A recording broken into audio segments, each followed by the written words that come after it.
researchers in the UK couldn't figure out whether or not marijuana makes people lack motivation, so they decided to do an entire study on it. And what they found was that long-time marijuana smokers actually have less dopamine produced by their brain, and dopamine has been linked to motivation. The more dopamine you have produced by your brain, the more likely you are to be motivated. However, that claim is being disputed by researchers, so you should know that before you read too far into this study.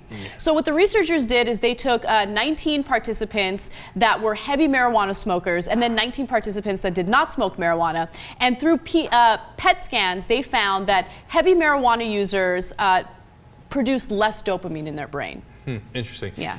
The only problem was that it couldn't finish the experiment because halfway through they started smoking pot too, and they're like, kind of lost my motivation. All right, listen. This is this is the thing I should really. Of course, yeah. Right? That's what this was made for. Like, popular culture indicates, and a lot of people's experience indicates, that if you smoke pot, that for some brief period of time you might lose a little motivation. The couch might seem far more attractive to you than going out there. Like, who does pot and then thinks, let's roll up our sleeves here, let's get to work. But here's the thing. Okay, so there are a few things in the study that I would really like to clarify. First of all, what kind of pot were they smoking? Were they smoking indica or were they smoking sativas? Because because indicas do make you lack motivation. You just like lay there and you don't want to do anything else. But for a lot of people, sativas actually make them overanalyze. You know? Okay, I like, Anna just wanted to do that to drop some knowledge in there. Like, not a big deal. No, but it's relevant. It's relevant, right? Yeah, no, sure, very relevant. Was it that sticky icky? Also, how do you quantify motivation?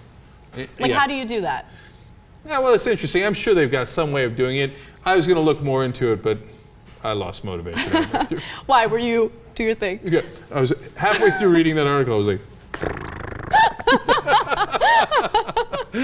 no, everybody, like, I think it makes sense. I'm glad they did it to prove something, because you still got to do it scientifically, but absolutely. And I like to see like changes in your brain and what marijuana does. And I think we've been very favorable toward marijuana, and we haven't really talked about what the negative side effects could be. So this is an example of what it could be. I know, like, we've had like 100, it's not our doing, it's researchers that were doing it, but we've had like 100 stories in a row where it's like, marijuana cures cancer, it cures AIDS, it's a miracle drug, and it makes you stiff as a hard as a rock, and whatever, right? All these different things. It was like, marijuana's amazing. Finally, we got one that's like, all right, but you know what? You're going to chill out for a little too long.